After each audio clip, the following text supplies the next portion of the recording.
I picked the TV show Schitt's Creek for my final report. I picked this show because I have personally watched the whole show at least once and rewatched most of it many times. It is a show that I was introduced to by my sister, and I have introduced to many friends and family members. I have a real connection to the show due to its queer representation and how openly my parents accepted and fell in love with the queer characters on the show. Me being a queer person myself, this was a big deal seeing how accepting my parents were and inviting these characters and their love story into the home.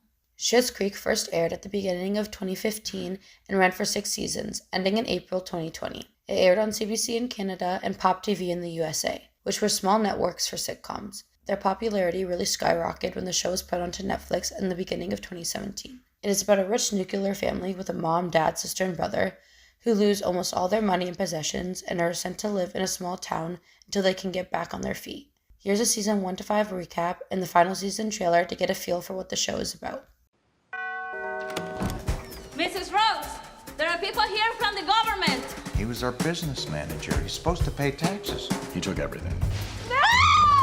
No! You bought a small town in 1991, Johnny. I bought that as a joke for my son. You can live there for next to nothing until you get back on your feet. Rolling shit. Oh, you're the mayor we're supposed to meet. That's right, I'm the mayor. So if you're looking for an ass to kiss, it's mine. Do you have a couple of sweets? This is a motel, so we cater more to off-road truckers and drunk teenagers. Ted. Alexis. Now, I have to say, I think that you are the most beautiful girl this town's ever seen. No, I'm sure there's, like, another girl. We're finally getting out! Will you marry me? Yes. If I was staying. The deal fell through, honey. So when are we leaving? We're not leaving. I don't think that I'm in this enough to take it to the next level. I hear congratulations are in order, Mrs. Rose. For what? You're the new counselor for the town of Schitt's Creek. What have I done? I think I'm gonna close the store, and I want you to have this. $40,000? I plan to submit a lease application for the general store. That is the deed to the motel. I can't do this on my own, so... Well, maybe not on your own, but what if you had a partner? Patrick. David. Brief description of the business. Well, it's a general store, but it's also a very specific store. Pretty eligible bachelor. He's my business partner. So you and Patrick are sitting in his car last night, and you just leaned in and kissed him. I'll have you know this is the healthiest first day of a relationship I've ever had. I actually prefer to be called a freelance brand invigorator. I'm pregnant! Oh my goodness. I want you to be the godfather to my child. What? David, it's an audition for a feature film. Well, that sounds promising. You booked it. Oh! Quiet your cars so that we may take up our cars! Redemption! This is Heather Warner's farm, David. I know. No, like Heather, like Ted's Heather. You're in love with him, aren't you? Yes. Hi, I'm Ted. I'm newly single. And I'd be kidding myself if I told you that I haven't wanted to do this every single day for the last 2 years. It's the last day of our auditions, Moira. We might have to lower our standards if we're gonna find our lead. And a little bit of la la la la la la la. A little bit of Alexis. Okay, La la la. wonderful. What is this? Oh, Just a gift that once jolted me out of my little podunk routine. What's going on? You just stand your solid ground, refusing to be anything but you. Here he is, the love of my life, standing in front of me. Yes, Ted Mullins. I will go to the Cayman Islands with you. Do you mean the Galapagos? Get wherever the turtles are. I met someone who changed my life, and I don't know where I'd be without him. I think you're my best friend. We must cherish these moments before everything changes. See, Stevie? We're both up there now. It's a yes. It's a yes. I love you.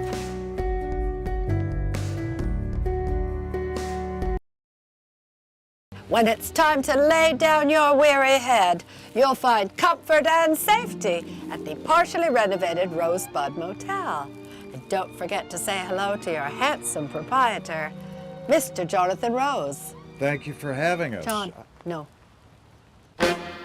Yes, there will be blood. And yes, you will be horror-struck. Who wrote that? I did. Are you ready for a total physical and emotional transformation? Nah. Yay! What is happening? I once dated someone who left me for a stuffed animal. I'm not having my big day, our big day, compromised because Alexis wanted to chill in a tankini for 6 months. Who's excited, huh? Huzzah. Have a very pleasant stay. The truth is that I'm really gonna miss you. I'm gonna miss you as well. As lucky as I feel to have met David, I also feel incredibly lucky to be joining your family. You know, maybe there's something more out there for me. Thank you, Rose. There is value in these motels. My family and I have been staying in a motel for the past 3 years. And I wouldn't trade our stay there for anything. If a person from another planet was given only the show to watch to understand our society, they would have a skewed view of reality in the most literal sense. They would have a dramatized idea of what it meant to be rich or poor, and they'd also have two very extreme fashion choices, either people dressed in really over-the-top clothes or people wearing very plain, worn-out clothes. Another thing they would have a skewed understanding of is the true bias and hatred in this world.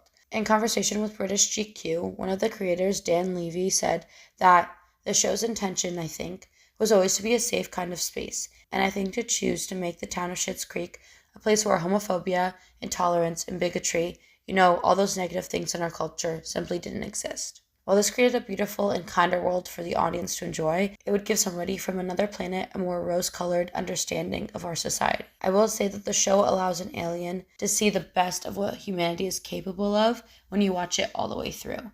You start with this vapid, self-absorbed family that isn't really a family, and in the end, you see a true, meaningful relationships, whether that is friendships, partnerships, romantic relationships. These relationships form and transform people into the best versions of themselves. Dan and Eugene Levy are not just two of the stars of the show, they are also the creators of Schitt's Creek. After the final season, they released a coffee table book, Best Wishes, Warmest Regards, The Story of Schitt's Creek, which gave me insight into why they thought the show would be a success. When Dan pitched the show idea to his father, he had a rationale as to why it would be successful and why audiences would be ready for the story. His rationale, that reality TV had already formed our perspectives of the way wealthy families function, was definitely on point. It puts us in a position as the fly on the wall to observe these people if all their money was suddenly gone. It had the makings of a very interesting, very funny, character-based show. It was also successful due to the networks that ran the show. In the article, The Unlikely Rise of Schitt's Creek, published by Vulture in 2020, they interviewed the Levys on finding the right networks for the show. It turned out that the timing of the show was perfect, since in 2014, CBC, the Canadian network, made a decision to prioritize half-hour, single-camera comedies with a unique point of view and authentic character-driven storytelling. And the American network, Pop TV, were looking for a scripted series to help kick off the 2015 relaunch of the TV Guide network as Pop TV. Since the show was very important to both network schools, CBC and Pop both put a ton of marketing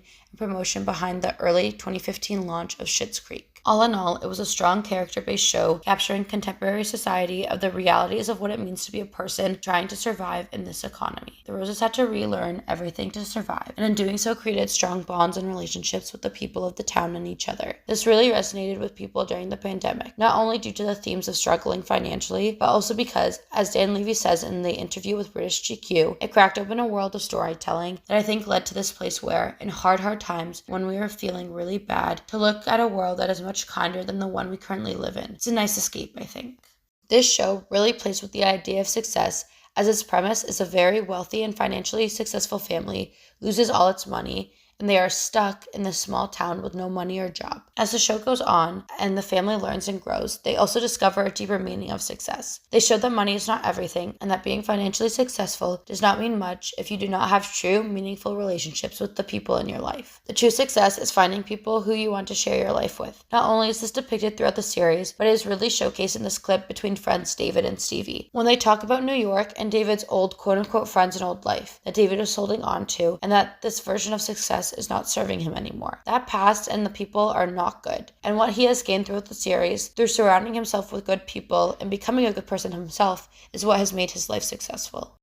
You know, I was just thinking about how Patrick must have driven out here and knocked on that door and asked those people to call him if they ever planned on selling, just because I said it was nice. Who does that? Good people. Good people do things like that. Hence the reason why we don't understand it. Can I ask you a question? Yes.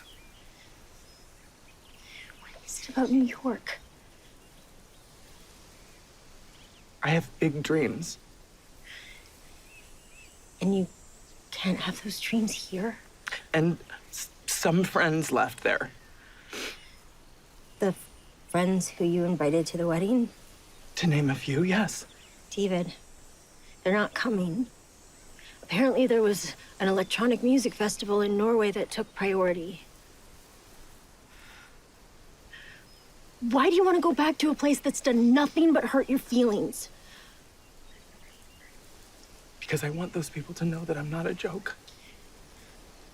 And that I've won. David, look at this place. You won.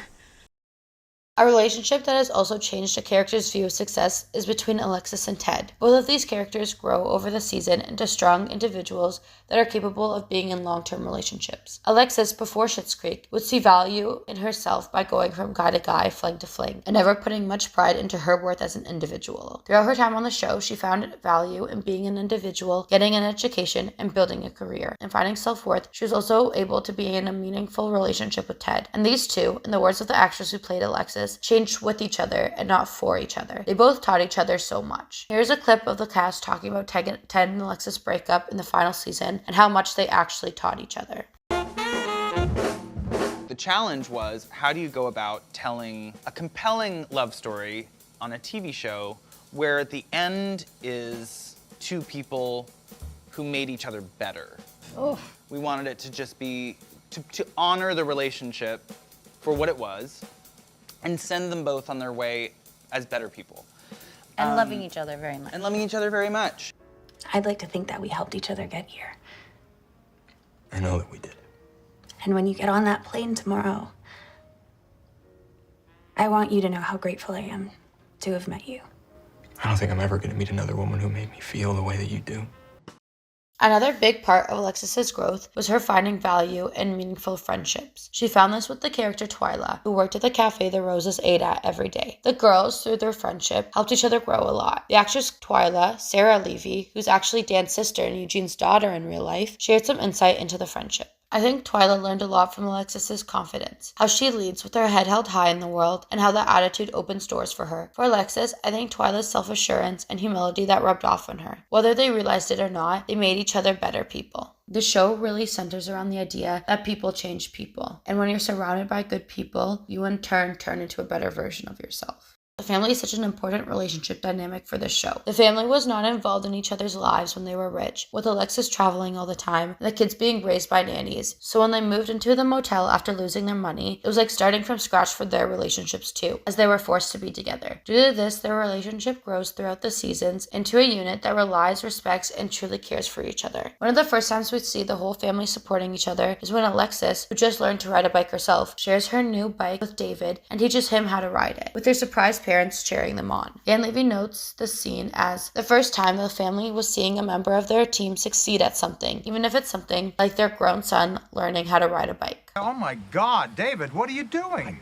I'm teaching him how to ride a bike. Oh, please don't. You know I can't stand the sight of blood. Seriously, son, you're gonna hurt yourself. David, it is 1 foot on the pedal and 1 foot on the ground, and then get the hell out of here. Okay. I don't know what that means. Okay, I'm gonna hold the bag. He's coming. Come on, come on. David, the pedals make it move more. God, he's doing it. You're doing it, son! Oh my God. Yay! A very fun part of this family relationship to see grow is the brother-sister one between Alexis and David. Since these two didn't have a conventional childhood, they never existed in close proximity. When they moved into the same motel room, there would be this instant regression where they would slide into these childish dynamics because they never experienced them before. This really did start instantly, with the scene of them going into the motel room for the first time and choosing beds they would sleep in. I need that bed. Why? Because I need it. Why? Because if someone were to break in here in the middle of the night wanting to murder us, they would attack this bed first. So I need this bed. So you're saying that you want me to get murdered first? In front of you? And then what would you do? Would you just run away and leave me to bleed out on the floor? Sort of. That was the plan, yeah. Okay. Well, you can have the bed when I leave. Well, I need this bed. I need it. So. You know what, David? You get murdered first for once. No, you get murdered David, first. you get murdered first. No, you! Yes, you get murdered first! David, you get murdered first!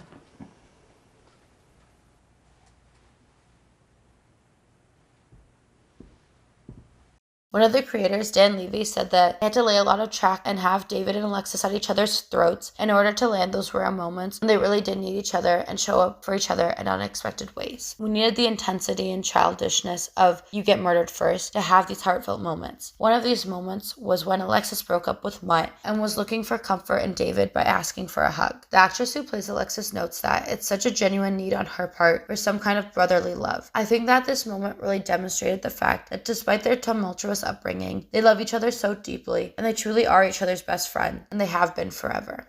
Schitt's Creek is a show full of diversity, specifically showcasing the LGBTQ+ community. As spoken about in this video, the show deliberately chose to make the town of Schitt's Creek a place free of bigotry and homophobia. This was clear in episode 10 of the first season with what is well known as the Wine Talk, in which David explains his pansexuality to Stevie, and while she did not understand before, she did not bat an eye at David's explanation. The actress who plays Stevie talked about the scene saying, "What I love most about this scene is how unfazed and accepting Stevie is. I think Stevie's attitude towards David's sexuality was an early example of how people of Schitt's Creek would never be homophobic and always be accepting of people's differences." The show constantly had queer representation, leading to one of the main characters, David, being in a relationship with the man, Patrick, which became the first healthy relationship David had ever been in. They grew together as they got a place of their own, got engaged, and got married. This joyful representation of what being queer is impacted so many real-life people, myself included. It was great to see that queer people can have normal lives, not just to be a joke or a tragedy. They can have mundane relationships like straight couples have had portrayed on screen for years. This show took a real risk in showing this joyful representation with the billboard poster for the final season featuring two men kissing. Fans of the show took to these billboards and posted with them, sharing the joy and how important these billboards was for them to see. Here's the actor and creator of the show, Dan Levy, talking about it more.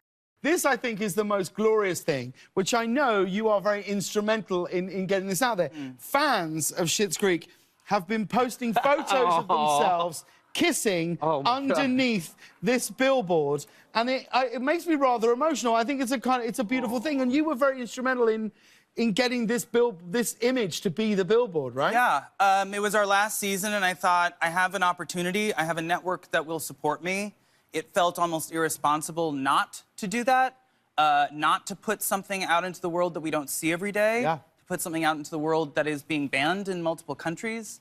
And to really be unapologetic about it. And it has become a place where queer people and straight people have come to celebrate their love for each other, which is very emotional for me. Absolutely. Because, you know, you just try and put your best foot forward and tell stories that hopefully will affect some kind of change. But yeah, it was a pretty badass move for us. Look at how beautiful that is. The makers of the show even had a Facebook group, Serendipity Doodah for Moms, Home of the Mama Bears, from over 5,000 moms who supported and loved their LGBTQ plus kids, reach out to them and thank them. In the letter that the Facebook group had sent to the creators, they reached out to them and thanked them for the LGBTQ characters, relationships, and storylines that you have included in Schitt's Creek. Your commitment to representing love and tolerance in your show is so important to families like ours. We sincerely believe that shows like Schitt's Creek will serve as a catalyst to help change the world into a kinder, safer, more loving place for all LGBTQ people to live, and because of that, we will remain forever grateful. All in all, this TV show Schitt's Creek has created great social change, especially for the LGBTQ plus community, but also showing people the importance of who you surround yourself with, and that it's never too late to change your life around.